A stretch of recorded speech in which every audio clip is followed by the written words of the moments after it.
Hello friends, नमस्कार। मैं हूं असम वर्मा, आप लोगों का स्वागत करता हूं मनु हिंदी क्लासेज में। तो आज हम लोग बात करेंगे, दो तीन यूनिवर्सिटी हैं सेंट्रल यूनिवर्सिटी जिनका नोटिफिकेशन आया हुआ है पीएचडी का। चलिए बात करते हैं कि कौन कौन सब्जेक्ट हैं, क्या कैसे क्या होगा, फॉर्म फिलअप कैसे होगा, ये सारी चीज़ें जो हैं जानते हैं। तो आइए सबसे पहले देखते हैं कि आप देखेंगे इसमें, आप देख रहे हैं स्क्रीन पे सबसे पहले कि बाबा साहेब भीमराव अम्बेडकर यूनिवर्सिटी जो है उसका नोटिफिकेशन आया हुआ है। ये सेंट्रल यूनिवर्सिटी है, इसको नैक से A++ ग्रेड प्राप्त है और ये सबसे बड़ी बात है आपके लखनऊ में स्थित है। ठीक है ना, उत्तर प्रदेश लखनऊ में स्थित है, सेंट्रल यूनिवर्सिटी है। जो इस यूनिवर्सिटी के बारे में मतलब बहुत लोग नहीं जानते होंगे, कम लोग जानते हैं। जैसे BHU DU JNU वैसे इतना फेमस नहीं होगा। यूनिवर्सिटी अच्छी है, पढ़ाई अच्छी होती है कुल मिला के। तो आइए फिर आगे बात करते हैं, इसमें देखते हैं कि इसका फॉर्म कैसे फिलअप होगा। और सबसे बड़ी बात एक है कि इसका सिलेक्शन जो है वो किस आधार पे होगा, इसका प्रोसेस क्या है। ठीक है, तो सबसे पहले इसमें देखते हैं, कह रहे हैं कि इन्होंने भी 3 कैटेगरी बना रखी हैं कि कौन कौन सी कैटेगरी, वही जो नेट के रिजल्ट में हम लोग UGC CSIR या UGC का नेट होता है जो एग्ज़ाम, उसमें 3 कैटेगरी में आता है रिजल्ट। तो 3 कैटेगरी इन लोगों ने बना रखी हैं, आप देख रहे हैं। इसके आगे आप देखेंगे कि कह रहे हैं कि हाँ, जो 3 कैटेगरी आपके रिजल्ट आता है नेट का, उसमें 3 कैटेगरी होती हैं। तो एक होता है JRF का, एक होता है असिस्टेंट प्रोफेसर, एक PhD ओनली। ओके, ये देखिए तीनों। तो कह रहे हैं एलिजिबल अब तीनों लोग हैं एडमिशन के लिए, ठीक है। मगर कह रहे हैं ये चीज़ की जो है कि आपका जो सिलेक्शन होगा इसमें आप देखेंगे कि आपके जो मार्क्स आए हुए हैं, ठीक है ना, उसी के आधार पर आपका सिलेक्शन होगा। मार्क्स के आधार पर सिलेक्शन होगा तो जाहिर सी बात है जिसके क्वेश्चन ज़्यादा है, जिसका JRF है, उसी के होने के चांस है, ठीक ना। तो इसमें देख लीजिए। और दूसरा बात है कि आपका इंटरव्यू जो होगा वो किस आधार पर होगा, कितना इंटरव्यू में कैसे क्या होगा, चीज़ें देखते हैं।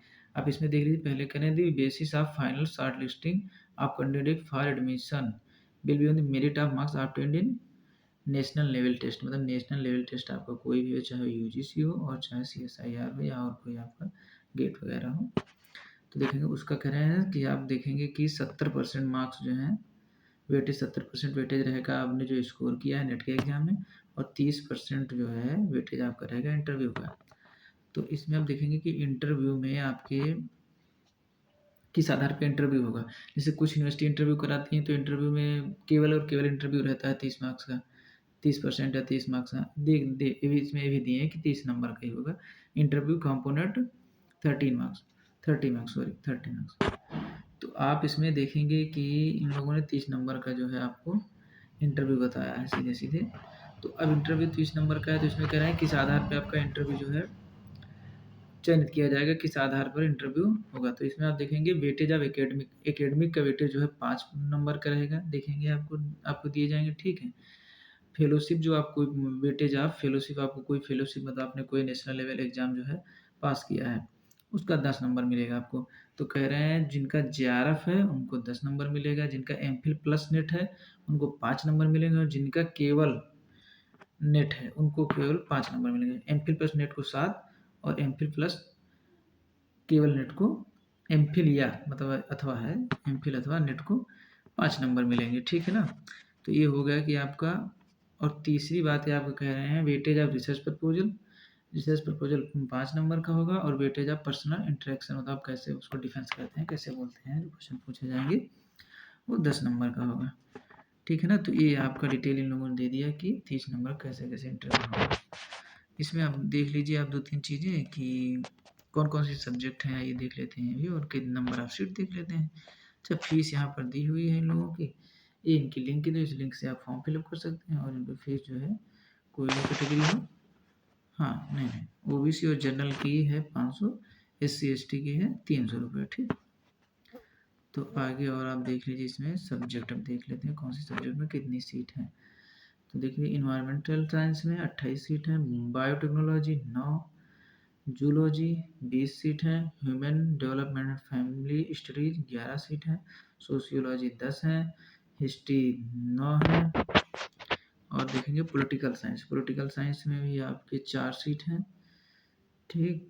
पब्लिक एडमिनिस्ट्रेशन है, इकोनॉमिक्स है, लाइब्रेरी एंड इन्फॉर्मेशन साइंस आप लोग अपना देख लीजिए कितनी सीट हैं, मैं नाम सब्जेक्ट का बता रहे हैं हम बस।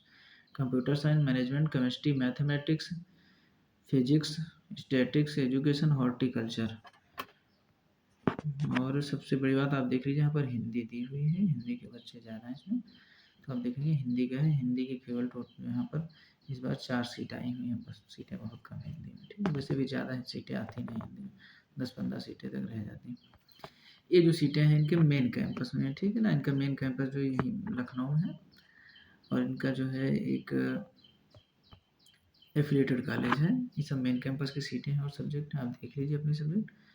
फिर इसमें देखेंगे इनका एफिलेटेड जो कॉलेज है उसमें कुछ सब्जेक्ट है, commerce, history, information technology, computer science, sociology, English में, फूड एंड न्यूट्रिशन, इतनी सीटें इसमें भी हैं, ठीक है। तो एक यूनिवर्सिटी का हो गया।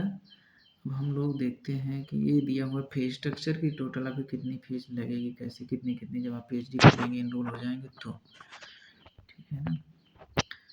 तो अब वही डिटेल दिया, अब चलिए देख लेते हैं इसमें हम दूसरी यूनिवर्सिटी कौन सी है, एक यूनिवर्सिटी और है उसका भी नोटिफिकेशन आया हुआ है, तो देख लेते हैं एक दूसरी सेंट्रल यूनिवर्सिटी कौन सी है ना। तो एक और सेंट्रल यूनिवर्सिटी है, आइए उसके देखते हैं, ठीक। एक सेंट्रल यूनिवर्सिटी और है, आइए अब देखते हैं इस पर। आप लोग ये देखिए, ये है जेएनयू का, ठीक है ना। जो जेएनयू जाने का हर दूसरे विद्यार्थी का सपना रहता है कि जेएनयू पहुंचा जाए, अरे यूजी पीजी में नहीं पहुंचे कम से कम पीएचडी में पहुंच जाए, ठीक है ना। तो ये जेएनयू का आया हुआ है। इनका भी एडमिशन का जो है, अब देख लीजिए, ये भी करें admission through UGC CSIR net examination, all 3 category, वही जो कैटेगरी ऊपर बताया मैंने, तीनों कैटेगरी जो नेट के रिजल्ट में आती हैं उन्हीं के आधार पे होगा।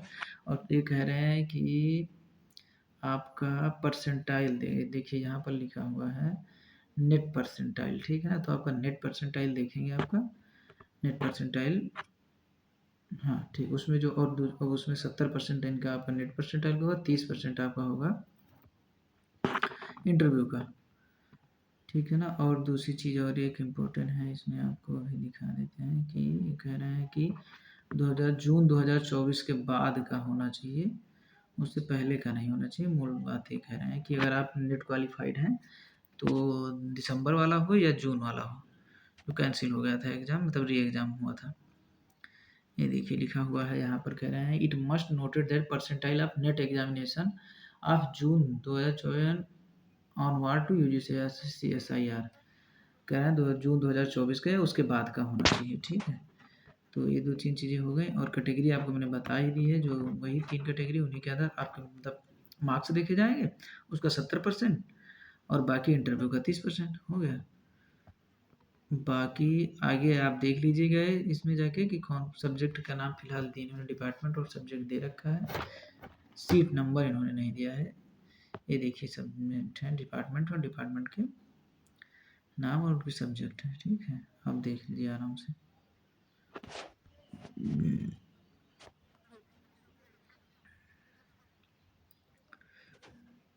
ठीक है, चलते हैं फिर और मिलते हैं अगले वीडियो में। एक और सेंट्रल यूनिवर्सिटी का हिमाचल प्रदेश से आया हुआ है, तो उसमें मिलते हैं, ठीक है।